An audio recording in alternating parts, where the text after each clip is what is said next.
You ever have one of those days when just getting on a plane feels like stepping into a whole new world?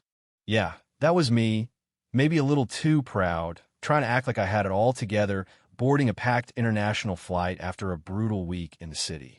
I'm Julian sales guy, always thinking 3 steps ahead, always looking for the next number, the next deal, the next win. I thought I'd seen it all until the day I gave up my seat and a stranger quietly changed the entire course of my life. Let me back up a sec. It started simple enough. I'd lucked into an upgrade, first class, the whole 9 yards wide seat, sparkling water, cabin crew smiling like you're someone important. I sat down, ready to tune out the world, when I noticed her a tiny older woman, skin dark as polished wood, wrapped in a white headscarf, looking lost in a sea of pressed suits and rolling suitcases. She struggled with her bag, the crew gently asking if she needed assistance, but she just shook her head, polite, proud, not wanting to cause a scene. But the way she looked at that first-class seat like she didn't believe she belonged there, like she was trying to shrink into the fabric, I don't know, something in me just clicked. I got up, offered her my spot. "Ma'am, you look like you could use this seat more than me," I said, trying not to make a big deal. She hesitated, almost embarrassed, then nodded a quiet thank you, trembling off her lips. The flight attendant brought her hot tea. She said nothing more. And just like that, I was walking back to economy. Let me tell you, the contrast is no joke. You go from space and quiet to cramped rows, crying kids, the air thick and sticky, my new seat refusing to recline, the tray table wobbling under my elbows. But I didn't mind. For some reason, it felt right, you know? A few hours in, I glanced up the aisle. She was asleep, head leaned against the window, hands folded on her lap, as peaceful as anyone I'd ever seen. Something tugged at me. What if she was your grandmother? What if nobody had noticed her struggling? I pushed the thought away, tried to nap. The woman beside me, maybe sensing something, reached in her bag and offered me a homemade biscuit.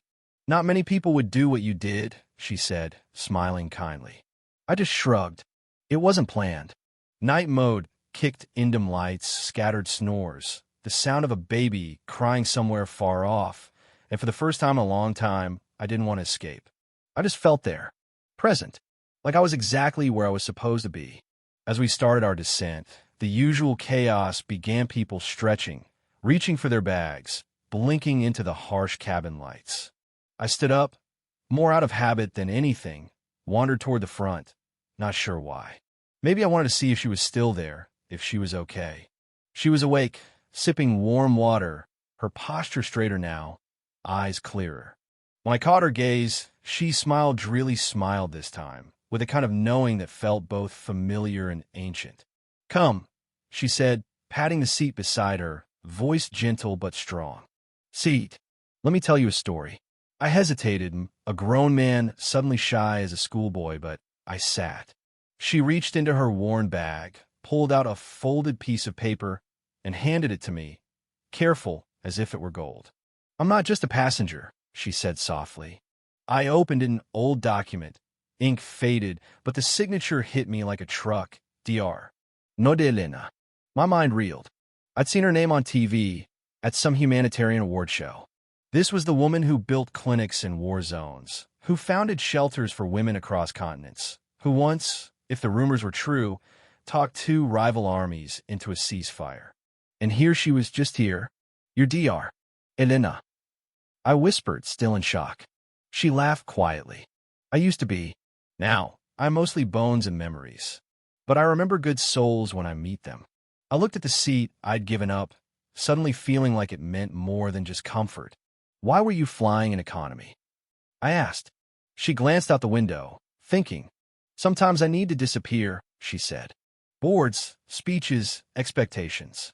I wanted to go home, not as a name, just a woman. But my body, it's not so proud anymore. I thought I could do it, but I was wrong."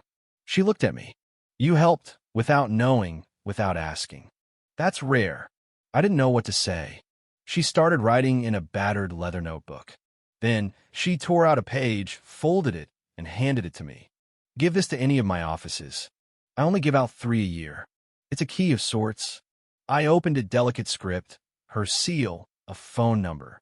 Lifelong access to the Elena Global Trust. Any project, any need, justify the purpose. We fund the person. I stare, stunned. She smiled. You don't have to use it. But if you ever get tired of chasing numbers, maybe try chasing meaning instead. My throat tightened. Thank you. I don't deserve this. She squeezed my hand. You already earned it. We landed, and she insisted I go ahead. I'll be slower, she smiled. And I like watching people carry more than they realize. I walked into the sunlight, still gripping that card.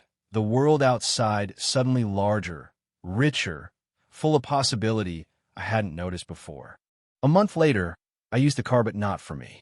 I started a scholarship program for kids in underserved communities, named it after my mother, who died of cancer when I was 17. The first grant came from the Elena Trust. I never made it public. Years passed. When Dr. Elena passed quietly in her sleep, her will included a single quote about our meeting. He gave without knowing who I was, and in doing so, reminded me who I still am.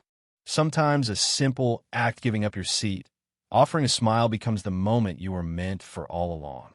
Sometimes that tiny choice sets off a chain reaction you never could have planned.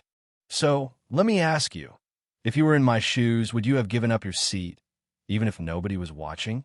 Do you think kindness is its own reward, or do we all hope for something in return, deep down?